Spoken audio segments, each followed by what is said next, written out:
Okay, मैंने syllabus upload करा है, आपने देख लिया ना? Today I'll upload question papers also. Question papers are easily available with you. Anyone can download. But I have observed that जब तक हम लोग आपको प्रोवाइड नहीं करते हैं, am I audible properly? Yes, ma'am. Okay. Yes, तो ma'am. ओके बेटा, तो जब तक हम लोग प्रोवाइड नहीं करते हैं आप लोग उसको स्टडी नहीं करते हो, है ना? तो इस वजह से मैंने आप लोगों के लिए वो अपलोड कर सिलेबस पहले अपलोड करा हुआ है, और फिर आज आपके क्वेश्चन पेपर्स भी अपलोड कराएंगे। तो if you can go for the syllabus, let us open that syllabus. The first unit, let me share the screen now. Okay, ma'am. Hey, wait a minute.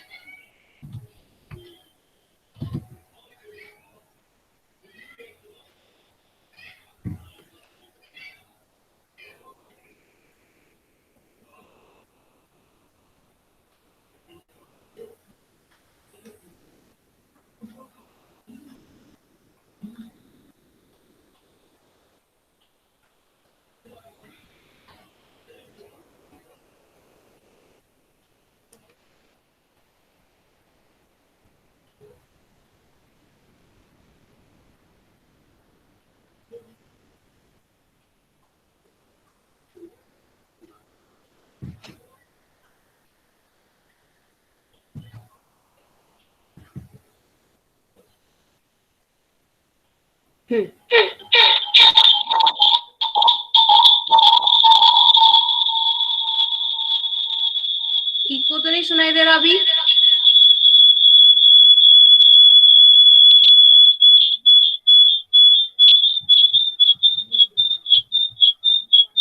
Ma'am eco हो रहा है। एक minute, हाँ, laptop simultaneously on करा हुआ है, इस वजह से हो रहा मैम है। इको आ रहा है। हाँ, एक मिनट बेटा, इसको टर्न ऑफ कराती हूँ।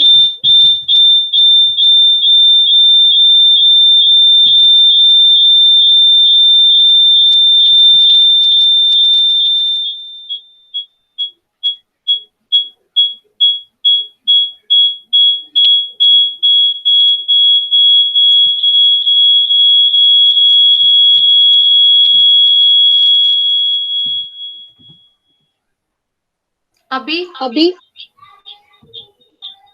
अभी भी हो रहा अभी है। भी अभी इको भी है? इको है।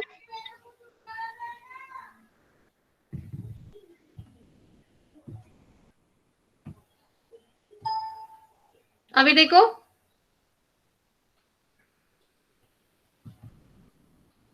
Okay ma'am. अभी ओके है, चलो ठीक है। हाँ मैम, अब नहीं आ रहा। ठीक है। अब कल जैसे मैंने आप लोगों को लास्ट लेक्चर में बताया था, वी हैव स्टार्टेड अप और power electronics that subject in that particular way. What do we learn? That we have to we can classify this particular subject into three different parts. तीन parts में हम इसको differentiate कर सकते हैं। कैसे define करें, कैसे डिफरेंशिएट करें? That is nothing but what, पहला SCR है ना, सिलिकॉन कंट्रोल रेक्टिफायर। फिर उसके बाद में अलग अलग टाइप्स जो है पावर इलेक्ट्रॉनिक्स डिवाइसेस के। फिर उसके बाद में DC कन्वर्टर। ओके, कन्वर्टर क्या करता है, जो AC है उसको DC में कन्वर्ट कराएगा।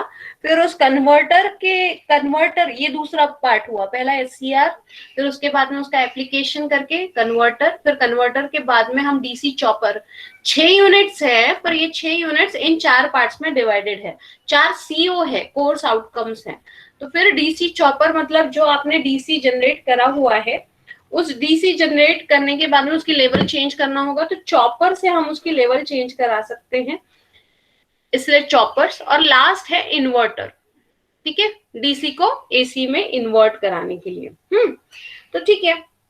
अब पहला यूनिट, इसमें पहला जो यूनिट है वो SCR, यानी जो पहला टाइप हम बोल सकते हैं क्लासीफाई करते हुए, उस हिसाब से ये जो पहला वाला पार्ट है वो हम लोग पहले स्टार्ट कराते हैं।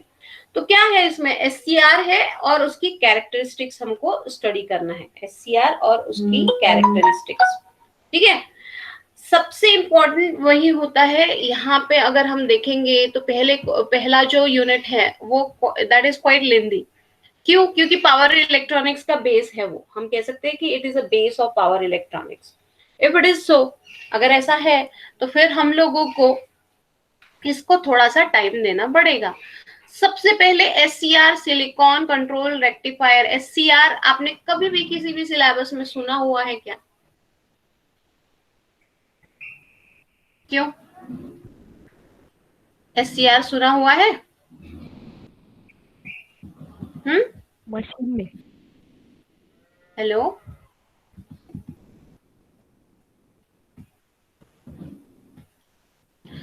ये नोट्स आ रहे हैं आपके स्क्रीन पे?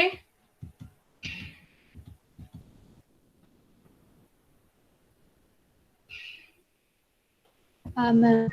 हाँ ठीक है। एक्चुअली इको सुनाई दे रहा है ना आपको, इस वजह से मैं साइमल्टेनियसली मेरा मोबाइल भी ऑन नहीं कर पा रही हूँ, तो इसलिए आप मुझे बताओगे कि विजिबल है या नहीं। ठीक है, अब सबसे पहले हम लोग SCR पढ़ रहे हैं। हाँ, क्या कौन बच्चे हैं, कौन स्टूडेंट्स हैं? उज्ज्वला दिख रही है यहाँ पे, संयम है, मानसी। SCR कभी किसी सब्जेक्ट में पढ़ा हुआ है? Ma'am semiconductor control rectifier. हाँ बेटा, मैं कुछ भी नहीं, बस हाँ या ना, पढ़ा हुआ है किसी सब्जेक्ट में, पढ़ा हुआ है? हाँ मैम, सुनाते हैं। सुना है। कौन से सब्जेक्ट में पढ़ा हुआ है ऐसा लगता है अपने को?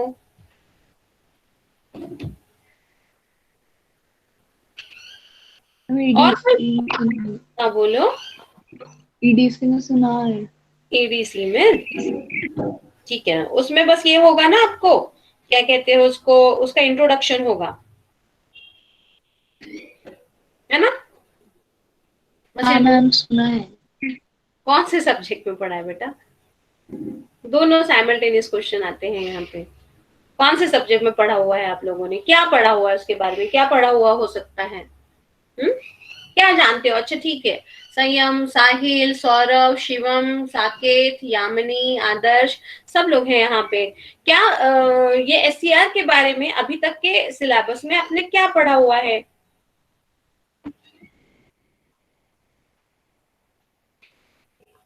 क्या जानते क्या है हम लोग SCR? अच्छा, कितने लेयर्स होती हैं SCR में?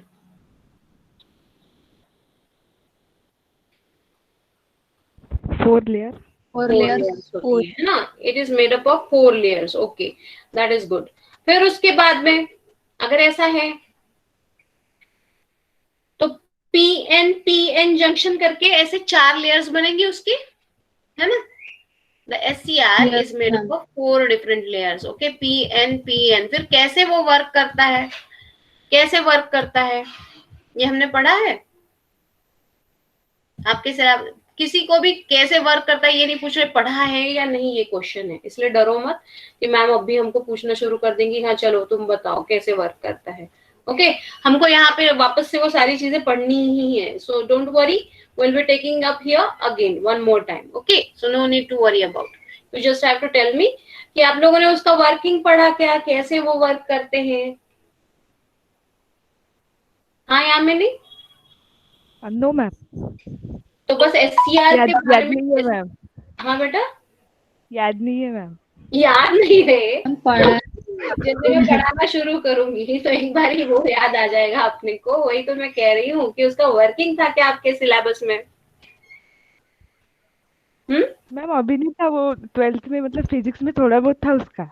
हाँ ना, तो जैसे देखो अभी हाँ, GTO, 12th में था। मॉसफेट, इसके बारे में बस नाम है और उसकी हाँ। कैरेक्टरिस्टिक्स का शेप है ना? तो उसी तरह से SCR भी आपने यही पढ़ा होगा कि SCR कोई चीज होती है, सिलिकॉन कंट्रोल रेक्टिफायर उसको कहते हैं। फिर उसके बाद में उसकी कैरेक्टरिस्टिक्स तो ऑब्वियसली नहीं होगा आपको ना? हाँ नहीं था, नो नहीं मैम। था, बस इतना सा अपने को चाहिए, डरना क्या उसमें, है ना? चलो ठीक है, तो अब इस पर्टिकुलर यूनिट में हम लोग एग्जैक्टली वो कैसे वर्क करता है इसके बारे में पढ़ने वाले हैं, है ना? एग्जैक्टली कैसे वो वर्क करता है वही हम लोगों को इस पर्टिकुलर यूनिट में पढ़ना है। अब अगर उसको पढ़ना है तो उसके पहले हम लोग ये देखेंगे कि एग्जैक्टली यूज क्या होता है। कल मैंने आपको कहा था यही वाला जो आपको आपके स्क्रीन पे दिख रहा होगा, the control of electric motor drive, हमने इलेक्ट्रिक, अच्छा ड्राइव्स का क्या मतलब है, किसी को अगर कुछ आइडिया होगी, what is the meaning of drive? Initial 2-3 lectures हम लोगों को ये सब ब्रश अप करना, अपना नॉलेज जो है उसको ब्रश अप करना जरूरी है। What is the meaning of drive? Drive मतलब क्या है अगर इंग्लिश में बोला जाएगा? ड्राइव मतलब इंग्लिश, अगर इंग्लिश जाने दो, अपना टेक्निकल वर्ड छोड़ दो, अगर इंग्लिश में हम जानना चाहते हैं कि what is the meaning of drive, drive क्या होता है? ड्राइव करना मतलब क्या? रन स्टोरेज, करना। फाइल स्टोर करते हैं, हाँ बेटा। फाइल स्टोर करते हैं। अच्छा वो ऑपरेट करना। मानसी है क्या ये? Yes, ma'am. आ, अच्छा कंप्यूटर वर्ड्स लाइन में नहीं बोलेंगे अपन मानसी, अपन उसको इस वे से ऑपरेट करना, कंट्रोल। हाँ ऑपरेट करना, कंट्रोल करना, ड्राइव करना यानी रन करना भी बोलेंगे ना अपन, है ना? रन करना। हाँ, मानसी ने जो ड्राइव बताया वो स्टोरेज डिवाइसेस हो गए उसके, है ना? कंप्यूटर लाइन में अगर अपन ड्राइव के बारे में बात करेंगे तो that is a storage device. पर हम लोग ड्राइव्स के यानी इलेक्ट्रिकल टर्म्स में ड्राइव्स यानी जो ड्राइव करता है, जो रन करता है, ओके। तो जो ये जो मोटर्स है, ये मोटर सारी मशीनरी जो है इंडस्ट्रीज की, उनको ड्राइव कराता है। वहां ट्रॉलीज लगे रहते हैं, है ना, कन्वेयर बेल्ट्स लगे रहते हैं, फिर उसके बाद में मशीनरी होती है। तो इन सब, अब तुम्हारा ट्रैक्शन है, ट्रैक्शन मतलब आपकी इंजन है, इस इंजन को आपका ट्रेन है, ट्रेन को रन कराना है तो आपको क्या लगेंगे? मोटर्स लगेंगे, है ना? तो ये जो मोटर्स लगते हैं वो इलेक्ट्रिक मोटर्स है जो मशीनरी को रन कराने के लिए यूज करते हैं, तो उनको कहा जाता है इलेक्ट्रिक मोटर ड्राइव्स। उन मोटर के वर्किंग को कहते हैं, उस पूरे असेंबली जो उस पर्टिकुलर चीज को रन कराने के लिए, किसी चीज को यानी किसी इंडस्ट्री का कोई बहुत बड़ा मशीन होगी, उस मशीन को रन कराना है, उस मशीन को रन कराना है तो उसके पार्ट्स रोटेट होने चाहिए, कोई पार्ट्स रोटेट होने चाहिए, कोई पार्ट्स ने चीजों को मैश करना चाहिए, कोई पार्ट ने उस चीज को ब्रेक करना चाहिए, ऐसी कोई बहुत बड़ी असेंबली होगी मशीन की। तो ये जो सारे फंक्शंस है उनको रन कराना मतलब ड्राइव कराना, इसके लिए उस पूरे असेंबली में छोटी छोटी मोटर्स लगी रहती है, उन सब मोटर्स को कहते हैं ड्राइव्स। अब हर एक जने जाके वहां बैठेगा नहीं, इस मोटर को रन कराओ, उस मोटर को रन कराओ, तो इस पे ये फंक्शन शुरू हो जाएगा, वो फंक्शन शुरू होगा। तो ये सब कंट्रोलिंग कैसे होता है? ये ऑटोमेटिक कंट्रोलिंग करना पड़ेगा, इजंट इट? आ रहा है ध्यान में क्या कहना चाह रही हो? एक पूरा इंडस्ट्री, हाँ बोलो मानसी,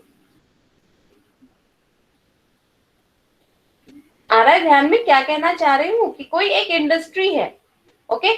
अब उस इंडस्ट्री में पूरा एक बड़ी बड़ी मशीनरी है, असेंबली है, मशीनरी है। आप पेपर इंडस्ट्री सोच लो या फिर शुगर इंडस्ट्री समझ लो, कोई भी इंडस्ट्री। तो उस शुगर इंडस्ट्री में शुगर बनाने के लिए जो पूरी मशीनरी लगी हुई है, उनके हर एक पार्ट को रन कराने के लिए छोटी छोटी मोटर्स लगी होगी, उन मोटर्स को हम ड्राइव्स कहते हैं, ठीक है। अब उन ड्राइव्स को एट अ टाइम हमको ऑपरेट कराना है, तभी वहां वो शुगर बनेगी, पूरे स्लरी फॉर्म होके, फिर शुगर बनाने की जो पूरी प्रोसेस है, पूरे स्टेप्स है, उसमें जितने सारे पार्ट्स हैं उन सारे पार्ट्स को मिला के, उन सारे पार्ट्स को मिला के हम लोग क्या बोलेंगे कि that is nothing but our drive, the whole assembly which is made up of number of electric motor drives। इन सब को ड्राइव को कंट्रोल करना है, ओके। हमको कंट्रोल अगर करना है तो there we require power electronics. Machines को कंट्रोल करना है, उसका सबसे इंपॉर्टेंट पार्ट किसका होता होगा? सबसे इंपॉर्टेंट पार्ट तो ऑब्वियसली, सबसे इंपॉर्टेंट पार्ट तो ऑब्वियसली किसका होता होगा? That is nothing but the power flow. अब इस पावर, 1 मिनट बेटा, हाँ।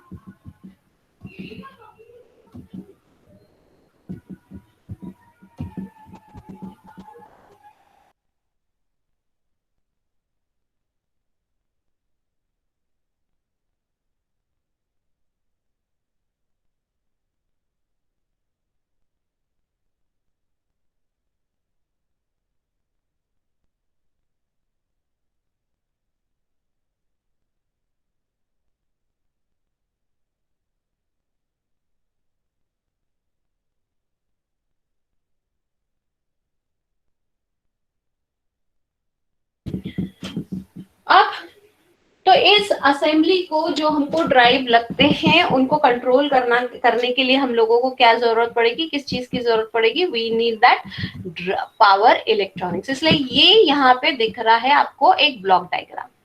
कोई भी चीज को, है ना, टेक्निकल कोई चीज को आपको एक्सप्लेन कराना होगा तो सबसे ज्यादा यूजफुल कौन सी चीज रहती है, you can explain that with a block diagram. उन ब्लॉक्स को आप रिप्रेजेंट करवाओ, उन ब्लॉक्स को आप रिप्रेजेंट करवाओ, और फिर उसके बाद में क्या बोल सकते हैं कि कैसे इनपुट दिया हुआ है, कैसे आउटपुट मिल रहा है, और कैसे कंट्रोलिंग हो रहा है। तो जैसे ये कंट्रोल सर्किट है, यहाँ लोड लगा हुआ है, इस लोड को कंट्रोल करना है इजीली, तो यहाँ ये जो सर्किट दिख रही है, मानसी ये वर्ड फाइल दिख रही है ना आप लोगों को? Hello, yes ma'am. हाँ, ये वर्ड फाइल अपीयर हो रही है ना आपको? No ma'am. तो स्क्रीन पे क्या शेयर नहीं हुआ क्या? स्क्रीन शेयर हुआ है मैम। एक मिनट, अभी देखो, स्क्रीन अगर शेयर हो रहा है तो वर्ड फाइल दिख रही है अभी?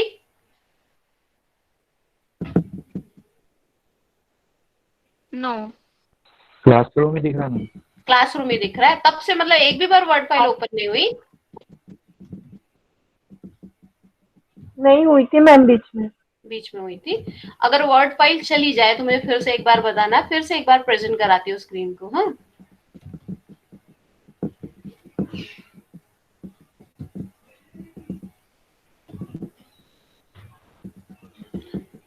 अब देखो। हाँ, अब बताना मुझे, वर्ड फाइल अपीयर हो जाए तो मुझे बताना।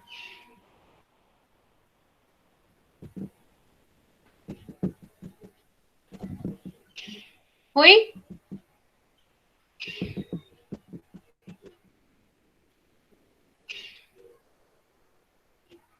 नहीं हुई अभी भी? No ma'am. No ma'am. ये क्या हो गया आज? No ma'am. मिनट, हाँ ठीक है, फिर से एक बार कोशिश करते हैं।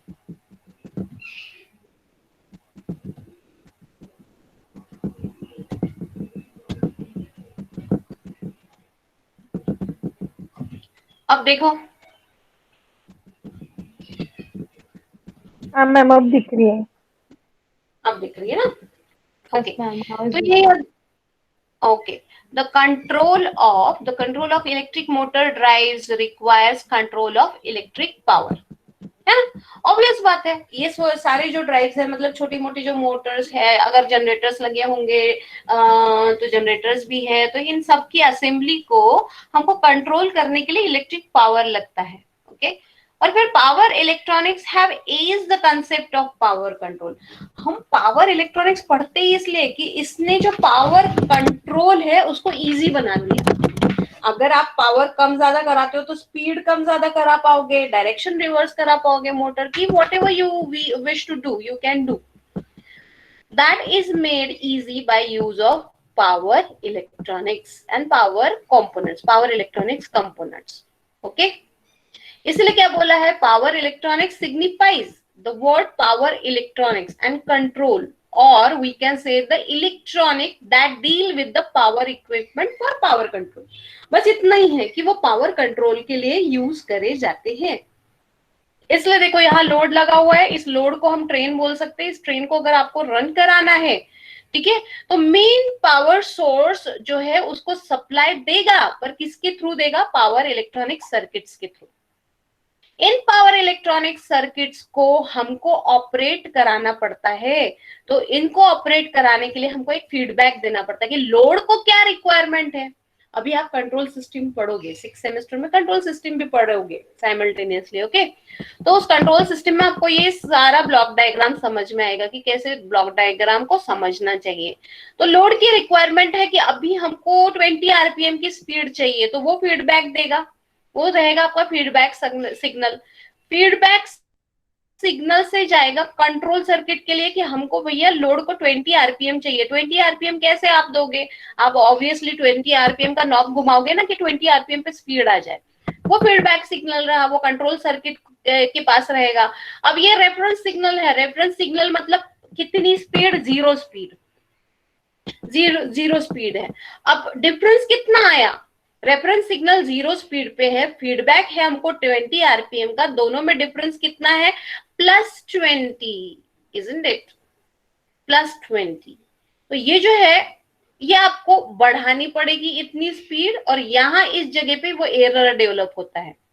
Error is equal to what, error is equal to what, अब रेफरेंस सिग्नल को अपन पॉजिटिव लेंगे तो क्या बोलेंगे, reference signal minus feedback signal. तो रेफरेंस सिग्नल 0 पे है और फीडबैक सिग्नल अगर माइनस, अगर 20 पे है, +20 पे है, तो ये नेगेटिव फीडबैक सिग्नल देता है। ओके, हमेशा ये नेगेटिव फीडबैक सिग्नल जनरली, अब आप कंट्रोल सिस्टम में डिटेल्स में पढ़ पाओगे। तो अगर नेगेटिव है तो reference signal minus of minus feedback मतलब +20 डिग्री, यानी आपको 20 डिग्री नहीं 20 आरपीएम स्पीड बढ़ाना है, ये आपको यहाँ एरर सिग्नल मिला। वो सिग्नल एक्चुएटिंग सिग्नल कहलाया जाता है डिजिटल सर्किट को, और डिजिटल सर्किट जो है डिजिटल फॉर्म में 0 और 1 के फॉर्म में सिग्नल देता है पावर इलेक्ट्रॉनिक सर्किट को, और वो पावर इलेक्ट्रॉनिक सर्किट फिर एक्चुएट करता है लोड को। फिर थोड़ी सी स्पीड बढ़ेगी, अब 15 आरपीएम हो गया, 15 आरपीएम हो गया, तो अब एरर कितना आया, अब एरर आया 0 डिग्री, अब 15 आरपीएम, अब डिफरेंस बन जाएगा उस हिसाब से, मतलब अभी भी आपको 15 आरपीएम तक लेके जाना है। तो स्पीड डिजिटल सिग्नल के थ्रू पावर इलेक्ट्रॉनिक सर्किट को बोलना पड़ेगा कि और स्पीड बढ़ाओ, इस तरह से ये कंट्रोलिंग होता है। ओके, अब ये सब तो कंट्रोल सिस्टम में पढ़ोगे, हमको इस सब्जेक्ट में ये पावर इलेक्ट्रॉनिक्स कंपोनेंट्स बस पढ़ने हैं, ठीक है ना। तो वही है पावर इलेक्ट्रॉनिक्स। अब कंट्रोलिंग अगर इजी है तो फिर वहां स्विचिंग ऑपरेशन होना चाहिए, तुरंत से कम या ज्यादा स्विचेस की जरूरत पड़ेगी। तो जो एससीआर होते हैं या जो मॉसफेट होते हैं, ये सारे क्या होते हैं, पावर इलेक्ट्रॉनिक स्विचेस होते हैं।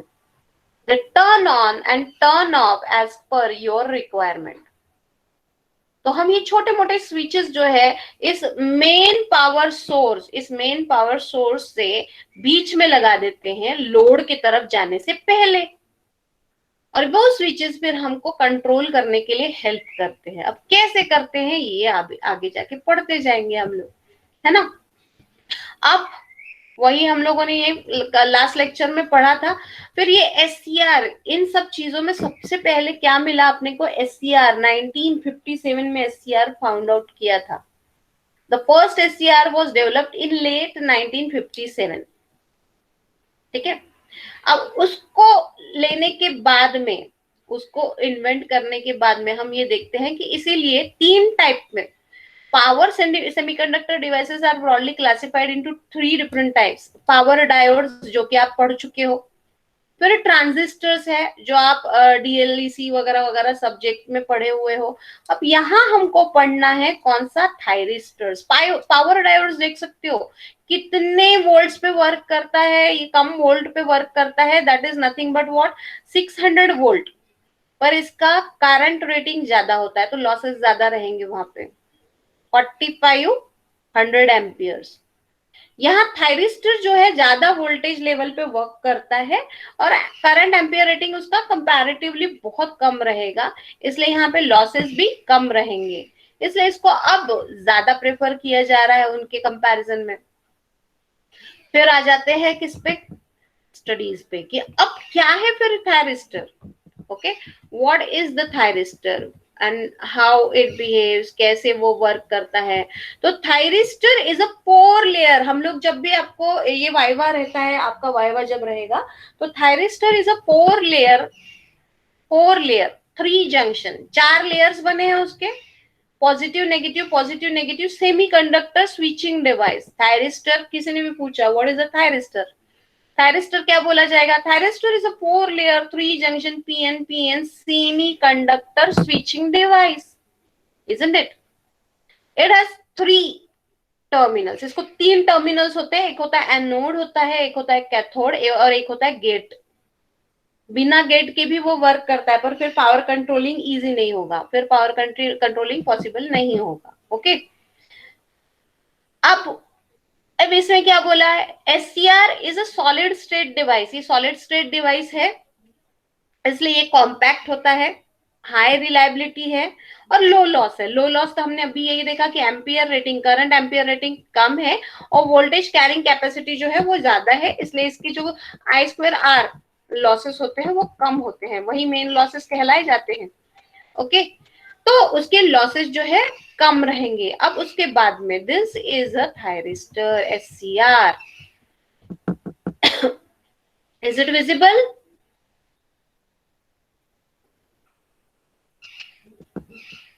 Yes, ma'am. Okay, so it is visible to the students, so this one is a symbolic representation of the SCR. These are the four layers, PN. This is a gate junction, anode is connected, thyristor is a semiconductor, is the family of thyristors, is a family of semiconductor devices, we can say, which is used for power control। और उसमें क्या होता है, silicon control rectifier, ये सबसे पुराना 1957 में हमने बोला सबसे पुराना और सबसे ज्यादा यूज किया हुआ मेंबर है इस थायरिस्टर फैमिली का। और बाकी उसके अलावा और भी फैमिली मेंबर्स होते हैं, और वो कौन से मेंबर्स है, that is nothing but GTO, GSC, GCS, SUS. अब देखेंगे क्या होता है एसयूएस, एसबीएस, डायक, ट्रायक, ऐसे सारे अदर फैमिली मेंबर्स है थायरिस्टर्स के, ठीक है ना। और वो मेंबर्स हम किस में पढ़ेंगे, यूनिट 2 में। यहाँ पे बस सबसे वाइडली यूज, सबसे पुराना जो है और सबसे रिलायबल जो है वो एससीआर को हम लोग पढ़ने वाले हैं। तो एससीआर को जब हम पढ़ने वाले शुरू करेंगे तो हम लोग क्या बोलेंगे, this is nothing but a 4 layer device. It consist of anode, ये एनोड है, it is represented by a cathode, this one is a cathode connected to lower N terminal, N layer, ठीक है। और फिर इसको क्या किसे रिप्रेजेंट किया जाता है, दैट इज रिप्रेजेंटेड बाय के, और लोअर इनर पी रीजन को कनेक्टेड होता है, इनर पी रीजन को कनेक्टेड होता है gate signal ji, isn't it? और इसको रिप्रेजेंट फिर ये इस तरह से किया जाता है। ये जो नेगेटिव सिंबल दिखाया है वो याद रखना है आपको, दैट इज अ नेगेटिव मतलब कैथोड। फिर बचा हुआ क्या है, अपर वाला लेयर जो है वो फिर एनोड रहेगा, ऐसा मैं याद रखती हूँ कि ये जो नेगेटिव सिग्नल है तो वो के कैथोड, ओके। और फिर अपोजिट वाला क्या रहेगा, ऑब्वियसली एनोड। अब अगर ये है, ये इसका सिंबॉलिक रिप्रेजेंटेशन है, इसको और नोट्स में आपको मिल जाएगा, इसलिए no need to draw that, okay. अब इसमें 4 लेयर्स है और 3 जंक्शन है। कौन से जंक्शन है, एक ये पीएन जंक्शन पहला J1, फिर उसके बाद में दूसरा जंक्शन ये N और P, इन दोनों के बीच में ये मिडिल जंक्शन है, उसको बोलेंगे J2, और तीसरा है PN again, that is a J3। J1, J2 and J3 are the 3 junctions, ये 3 जंक्शंस इसमें दिए हुए रहते हैं, ओके। ये 3 जंक्शंस यहाँ पे है, अभी अपने पास डायग्राम है, ठीक है। ये 3 इसके जंक्शंस है। अब जब हम लोगों को इसकी कैरेक्टरिस्टिक स्टडी करना है, इसमें पहला क्वेश्चन बहुत कॉमनली यूज क्वेश्चन है, give the VI character, explain the static VI characteristics of a thyristor, static VI characteristics of a thyristor, isn't it. ये इसका कॉमनली यूज जो है, जनरली बहुत कॉमनली ये क्वेश्चन पूछा जाता है, उसमें हमको यही बताना पड़ता है कि SCR is made up of 4 layer etcetera, PN, okay. फिर उसके बाद उसमें 3 जंक्शंस होते हैं, J1, J2 and J3। J2 is a middle junction, J1 and J3 are nothing but the outermost junctions। और फिर 3 टर्मिनल्स है इसके, anode, cathode and gate terminal. Anode is the outermost P layer, it is connected to outermost P layer and N is connected to outermost N layer, and gate signal is connected to the inner P layer, okay। तो अब ये हो गया उसका explanation, फिर उसका symbolic representation, and then we can start up with the characteristics, operation and characteristics of nothing but the what we can say SCR। अब VI characteristic study करना मतलब ही इसका ऑपरेशन स्टडी करना बोल सकते हैं। जब भी हमको इसकी VI कैरेक्टरिस्टिक स्टडी करना होता है, we have to connect it to the supply, इसको हम सप्लाई से कनेक्ट करेंगे, ओके, पॉजिटिव इसको डीसी सप्लाई से कनेक्ट करना है, डीसी सप्लाई से एसी सप्लाई से कनेक्ट करना है, एसी सप्लाई जैसे भी रहेगा। ओके, तो फिर हम लोगों ने इसको इस डीसी सप्लाई के साथ अलग कर, ठीक है, डीसी सप्लाई के साथ हमने इसको कनेक्ट किया। ये डायग्राम आप देख रहे हो, this is nothing but the SCR. इस एससीआर की वीआई कैरेक्टरिस्टिक्स हमको देखना है, वीआई कैरेक्टरिस्टिक्स हमको देखना है। तो यहाँ पे इस डीसी सप्लाई ई सप्लाई से हमने इसको कनेक्ट किया है रेजिस्टेंस के थ्रू। रेजिस्टेंस के थ्रू इसलिए कनेक्ट करा हुआ है कि हमको ये करंट जो है वो कम ज्यादा कराना है। ओके, क्योंकि हमको इसकी कैरेक्टरिस्टिक्स देखना है। कौन सी कैरेक्टरिस्टिक्स? Voltage across current. तो वोल्टेज, अप्लाइड वोल्टेज जो है हमको कम या ज्यादा बढ़ाते बढ़ाते धीरे धीरे बढ़ाते हुए जाना है, और करंट हमको धीरे धीरे बढ़ाते हुए जाना है प्रोपोर्शनली। तो हमको क्या कैरेक्टरिस्टिक्स मिलेगी, लीनियर मिलेगी कि नॉन लीनियर मिलेगी, यही हमको देखना है। इसलिए यहाँ पे देखो ये एससीआर लगाया हुआ है, उसके अक्रॉस जो वोल्टेज रहेगा that voltage is called as nothing but VA. अब यहाँ एक और सप्लाई दिया है, डीसी सप्लाई दिया है, वो है गेट सिग्नल। एक छोटा सा सप्लाई दिया है, गेट सिग्नल दिया हुआ, डीसी सप्लाई स्विच के थ्रू दिया है। मतलब आप उसको लगाओ या मत लगाओ, कोई फर्क नहीं पड़ता। अगर लगाओगे तो क्या इफेक्ट होगा ये भी हमको पढ़ना है बाद में। Okay, this we have to learn afterward. Okay, फिर उसके बाद में then we will start working. Okay, कैसे? व्हेन एनोड इज मेड, ये जो एनोड है हमने ये नॉर्मली सप्लाई दिया है, इसमें क्या है, एनोड को हमने पॉजिटिव के साथ कनेक्ट किया है और इसकी कैथोड को कनेक्ट करा है नेगेटिव के साथ। अब क्या होगा व्हेन एनोड, अब ध्यान दो, हाँ प्रिसाइजली। ओके, धीरे धीरे हर एक चीज को दिमाग में डालो, नहीं समझ में आया तो हम इसको रिपीट भी करेंगे, no need to worry at all. Okay, थोड़ा सा लेंदी है डिस्क्रिप्शन, इसलिए एक एक चीज को ध्यान रखना है अपने को। When anode is made positive with respect to the cathode, मतलब एनोड को हमने पॉजिटिव सप्लाई दिया और कैथोड को जो है हमने नेगेटिव सप्लाई दिया।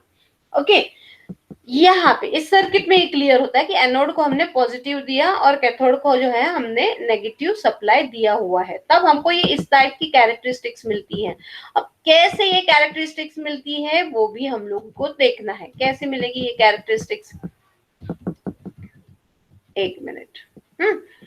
जब इस एनोड को आप पॉजिटिव सप्लाई दोगे, इस कैथोड को आप नेगेटिव सप्लाई दोगे, तो what will happen, what will happen, हम लोग क्या बोलेंगे, कौन से, ये पहला वाला जंक्शन J1 है, दूसरा J2 है और तीसरा J3 है, कौन सी जंक्शन फॉरवर्ड बायस होंगे और कौन से जंक्शन जो है वो रिवर्स बायस होंगे? Just think about it. If we give the supply positive to the anode and negative to the cathode, 3 junctions we do have. Previously you were dealing with the diode only with 1 junction, here are the 3 junctions, 3 junctions are there. तो अगर आप positive दे रहे हो anode को और cathode को negative दे रहे हो, तो कौन सा जंक्शन जो है वो फॉरवर्ड बायस होगा और कौन सा जंक्शन जो है वो रिवर्स बायस होगा? Can you think about it? What is the meaning of forward bias? हाँ बोलो बेटा। मैम J1 जो है वो फॉरवर्ड बायस में होगा और J3 रिवर्स बायस में। चलो किसने आंसर दिया रे? यामिनी। यामिनी का ये आंसर हो गया कि J1 जो है वो फॉरवर्ड बायस है, J3 जो है वो रिवर्स बायस है। तो Yamini, we are talking about the 3 junction. I don't know ma'am middle junction. हाँ चलो ठीक है, कोई बात नहीं, at least you have given the answer. पहला आधा आंसर आपका सही है, आधा नहीं बोल सकते यार, 1/3, क्योंकि आपने तीसरे जंक्शन के बारे में बात नहीं करी है ना, not appeared for the third question. हाँ हाँ बोले दूसरे कोई, फिर यामिनी ने तो दे दिया आंसर, और कोई? बहुत सारे बच्चे हैं ना क्लास में अभी।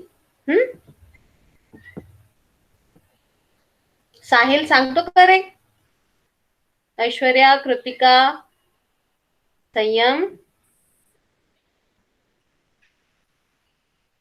ताई द्या ना रे, चुकीचं आन्सर द्या, विचार करा तुमच्या डोक्याला काय वाटत आहे। J1 J3 फॉरवर्ड, J1 तो हाँ J1 एंड J3 फॉरवर्ड, बरोबर है ना यामिनी? ऐसा क्यों सोचा तुमने? J3 जो है वो रिवर्स क्यों सोच रही हो बेटा? फॉरवर्ड बायस का मतलब क्या होता है कि P मतलब हम बेटा को पॉजिटिव से करेंगे, हाँ, N को नेगेटिव से। हाँ है कि नहीं? तो आप ये जो J3 जो है ये लोअर मोस्ट, यहाँ पीडीएफ ये दिख रहा है ना वर्ड फाइल? हाँ, तो ये जो J3 है वो यहाँ पे है, J1 जो है यहाँ पे है, और J2 जो है वो मिडिल वाला है। तो अगर आप J1 की बात करोगे तो ये P जो है वो पॉजिटिव से कनेक्टेड, जो N साइड जो है वो नेगेटिव से कनेक्टेड है, मतलब ये J1 जो होगा वो फॉरवर्ड बायस रहेगा। ठीक है, now we come to the J3। ठीक है, तो ये J3 का N जो है वो नेगेटिव से कनेक्टेड है, और P साइड जो है वो ऑब्वियसली ऊपर साइड में मतलब पॉजिटिव से कनेक्टेड है, तो ये J3 भी तो फॉरवर्ड बायस रहेगा ना, यहाँ में फॉरवर्ड बायस। फॉरवर्ड बायस रहेगा। Now we think about the J2। J2 का देखो N जो है वो कनेक्टेड किससे है? पॉजिटिव से, और P जो है वो कनेक्टेड है नेगेटिव से। तो मतलब ये जो J2 है वो क्या रहेगा? That is reverse bias. बराबर है? होगा कि नहीं होगा? Yes. है ना?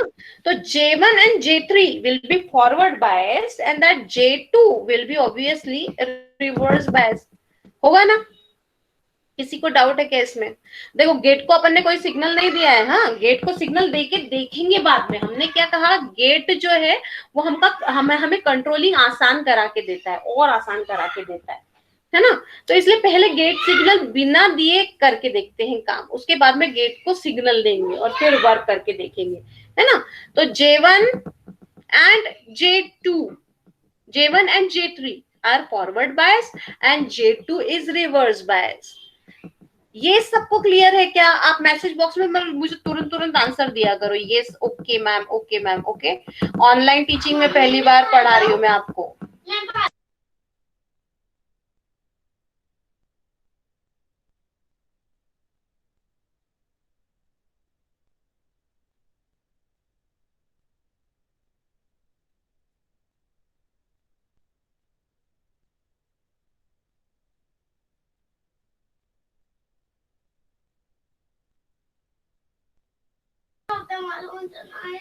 हेलो, हाँ बस Saket, Sanyam, Mansi, what about if it is clear then only we can proceed. Okay, क्योंकि यही वाला बेस है। कौन सा फॉरवर्ड बायस है ऐसा नहीं है सबने ओके ओके लिखो, इतना टाइप करने की भी जरूरत नहीं है। If you can make raise your hand, वहां पे ये सिंबल भी है देखो, see I can put down, है ना? You can raise your hand, you can put down that symbol also. Okay,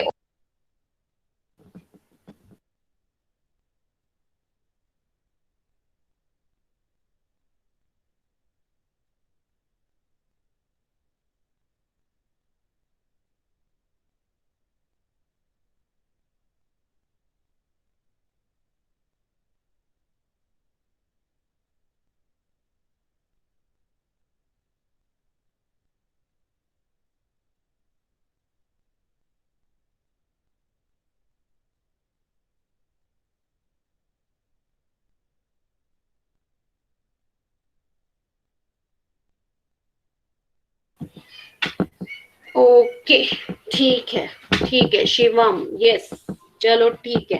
अब अगर आपके आंसर्स आते हैं तो मुझे क्लियर होता है कि बच्चों को समझ में आ रहा है या नहीं। तो ठीक है, ये अपना क्लियर हो गया कि ये जो जंक्शन है कौन से फॉरवर्ड बायस है और कौन सा रिवर्स बायस है। अब क्या एक कॉमन सा क्वेश्चन बताओगे मुझको कि what is the meaning of P? P का मतलब ये जंक्शन पी ही क्यों है और ये एन क्यों है? एन का मतलब इसमें मेजॉरिटी चार्ज कैरियर्स क्या होंगे पी जंक्शन में, पी लेयर में? Message box is there, if you don't want to talk message box is there. P का मतलब क्या होता है और एन का मतलब क्या होता है? जो लेयर पी है, सुनाई दे रहा है बेटा?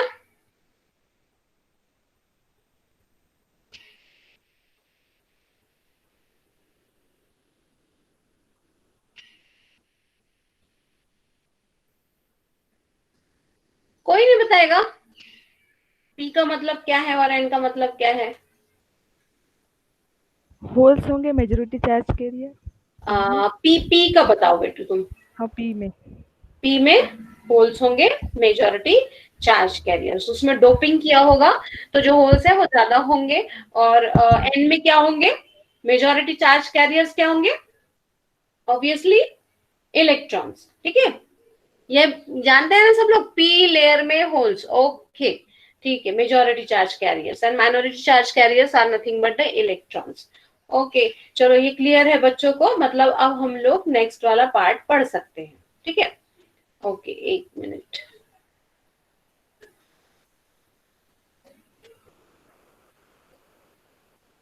तो जब हम लोग इसको सप्लाई देते हैं, यहाँ पे हम लोग पढ़ते वक्त इसको, जब हम आई क्या फिर से वर्ड फाइल आई अपीयर हुई, हाँ यामिनी, हाँ मैम। हाँ, तो जब हम लोग इसको सप्लाई, ओके जब हम लोग इसको सप्लाई देंगे तो हम लोगों को ये पता पड़ गया कि J1 and J3 are forward bias and J2 is nothing but reverse bias, है ना। उस वक्त क्या है, जो हमारी ये जो सर्किट डायग्राम है उस हिसाब से पूरा का पूरा जो वोल्टेज है, जो पूरा का पूरा वोल्टेज है E, वो एप्लीकेबल है, अप्लाई करा हुआ है इस SCR के अक्रॉस, मतलब SCR के अक्रॉस जो वोल्टेज है that is nothing but VA।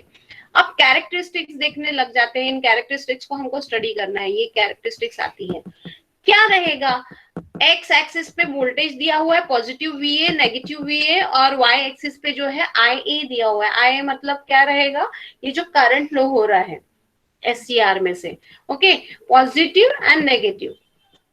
यहाँ इस जीरो से, इस जीरो टर्मिनल से धीरे धीरे धीरे धीरे जो है वो क्या है, वोल्टेज आप बढ़ाते जा रहे हो, वोल्टेज आप बढ़ाते जा रहे हो, पर करंट जो है वो फ्लो नहीं हो पा रहा, करंट जो है बहुत बहुत कम इंक्रीज हो रहा है, उस करंट को हम लोग क्या बोलेंगे, क्यों नहीं फ्लो हो पा रहा है, क्योंकि यहाँ पे ये जो जंक्शंस बने हुए हैं, यहाँ रिवर्स बायस जंक्शन बन गया, ये J2 जो है वो रिवर्स बायस जंक्शन बन गया है। Forward bias junction J1 and J3 are open, J1 and J3 allow it to flow the current, electrons को फ्लो करने के लिए वो अलाउ करता है J1 और J3।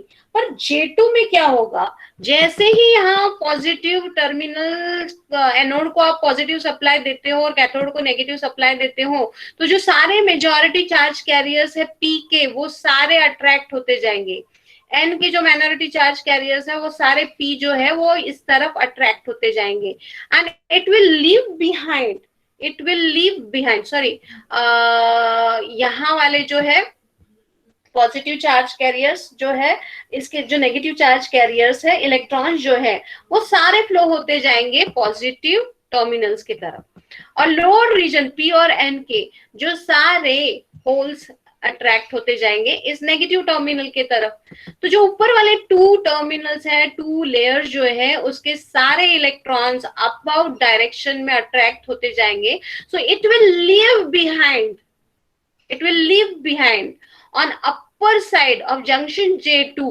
the positive charges। फिर से एक बार, एनोड को आपने पॉजिटिव से कनेक्ट करा, इस पॉजिटिव से कनेक्ट करने के वजह से इस P और N, P के सारे इलेक्ट्रॉन्स जो है that will move towards nothing but what, anode. Simultaneously जो N है उसके भी मेजॉरिटी चार्ज कैरियर्स जो है वो सारे के सारे जो है that will move towards anode. Electron जो है वो मेजॉरिटी चार्ज कैरियर्स है इस N लेयर के, इसलिए वो सारे अबाउट डायरेक्शन में मूव होते जाएंगे, तो बचेंगे क्या, होल्स, पॉजिटिव चार्जेस, वो सारे पॉजिटिव चार्जेस जो है वो अपर लेयर में जमा होने लग जाते हैं। फिर उसके बाद में लोअर जोन्स का देखो, ये कैथोड जो है आपने नेगेटिव से कनेक्ट करा हुआ है, नेगेटिव से आपने जैसे ही कनेक्ट करा तो लोअर रीजन के सारे होल्स जो है वो अट्रैक्ट होते जाएंगे कैथोड की तरफ, so it will leave behind on the lower side of J2 junction all the electrons, so there will be a layer, एक लेयर बन जाती है, स्पेस चार्ज लेयर कहते हैं उसको, there will be a layer, उस लेयर को क्या बोला जाता है, space charge layer. 1 minute, let me see if it is available with me, I can show it to you।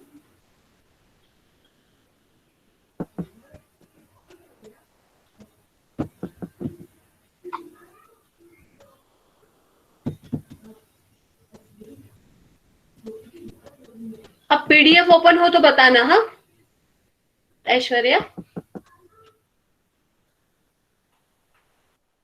Yes, ma'am. I am trying to open the PDF also.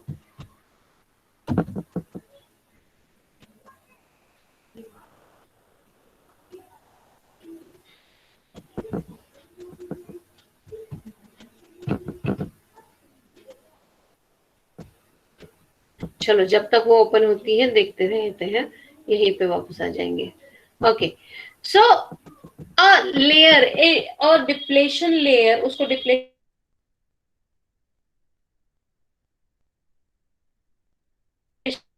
positive and the lower side has nothing but the negative.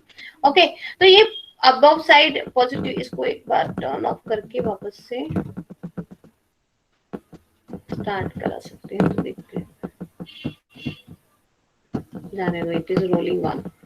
हाँ, तो उस layer को कहा जाता है that is called as depletion layer. जैसे जैसे आप वोल्टेज बढ़ाते जाओगे, जितना ज्यादा वोल्टेज आप बढ़ाते जाओगे ना, उतना ही क्या होता जाएगा, उतना ही वो लेयर स्ट्रॉन्ग होता जाएगा, है ना।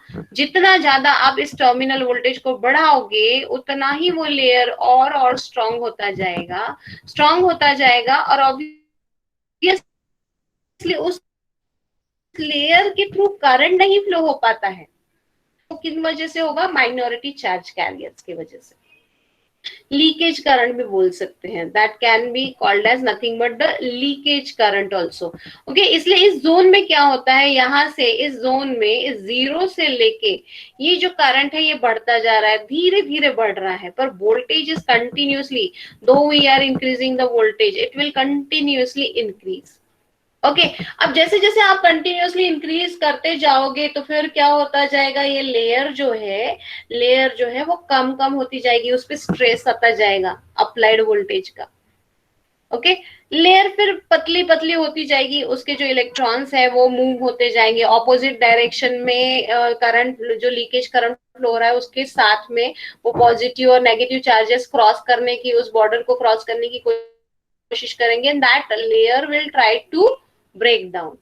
एक वोल्टेज ऐसा आता है कि बहुत ज्यादा स्ट्रेस हो जाता है उस जोन पे, धीरे धीरे वो सारे चार्ज कैरियर्स जो है उस लेयर पे बने हुए हैं जो है वैनिश हो जाते हैं, स्वैप अप हो जाते हैं, दैट विल स्वाइप अप। अब वैसे ही स्वाइप अप होते बराबर उस पर्टिकुलर वोल्टेज लेवल को, उस पर्टिकुलर वोल्टेज को क्या कहते हैं, that voltage is forward break over voltage. आपने फॉरवर्ड बायस किया उसको और धीरे धीरे उस वोल्टेज को बढ़ाते जा रहे, जैसे ही फॉरवर्ड बायस करा तो J2 जंक्शन पे एक डिप्लेशन लेयर फॉर्म हो गई। वो डिप्लेशन लेयर जो है अप्लाइड वोल्टेज को स्टॉप करके रखती है, अपीयर करा के रखती है, किस पे, उस SCR पे। करंट फ्लो नहीं होने देती, करंट बहुत कम फ्लो होता है, उस करंट को लीकेज करंट बोलते हैं। उस लीकेज करंट का मैग्नीट्यूड बहुत कम रहेगा, पर जैसे ही हम स्ट्रेस बढ़ाते जाएंगे, वोल्टेज का मैग्नीट्यूड बढ़ाते जाएंगे, तो जो डिप्लेशन लेयर है वो वीक बनती जाएगी as compare to applied voltage. और एक सर्टन लेवल ऐसी आती है कि उस टाइम पे वो जो लेयर है वो ब्रेक हो जाती है, और जैसे ही ब्रेक हो जाएगी तीनों जंक्शन जो है वो ओपन हो गए। ये वो वोल्टेज है VBO। उस मोमेंट पे सडनली एक डॉटेड लाइन दिख रही है, सडनली वो वोल्टेज जो हो जाता है वो एकदम से कम हो जाएगा, क्योंकि करंट जो है वो फ्लो होना शुरू हो जाएगा। So current will suddenly rise, voltage drop down, current increase होना मतलब क्या है, वोल्टेज कम हो जाना। It will be nothing but as good as a short circuit, है ना। मतलब सडनली क्या होता है, इस VBO के बाद में उसके नेक्स्ट इमीडिएट मोमेंट पे क्या होता है, ये डॉटेड लाइन जो ऑपरेटिंग लाइन है ये मूव हो जाती है उसी मोमेंट पे, इस पॉइंट पे जहां लिखा हुआ है होल्डिंग और लैचिंग करंट। इस टाइम पे ये जो ब्रेक ओवर, ये जो लेयर है डिप्लेशन लेयर, ये ब्रेक डाउन हो जाती है, ओपन हो जाता है वो जंक्शन। और जैसे ही वो ओपन हो जाएगा, there will be a free flow of electrons between all the three junctions, between all the 4 layers of the SCR, and that current suddenly increases, and that state is called as forward conduction or on state. That state is called as forward conduction or on state. ठीक है, आया ध्यान में? थोड़ा थोड़ा। हाँ Mansi,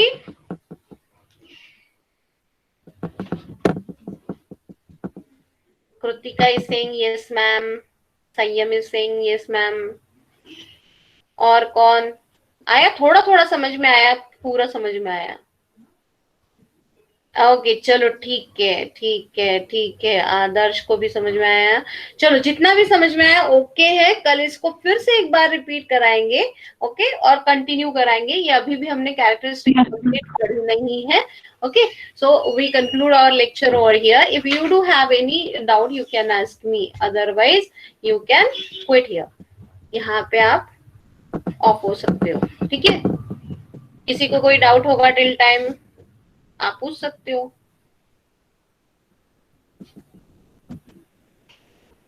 but keep in mind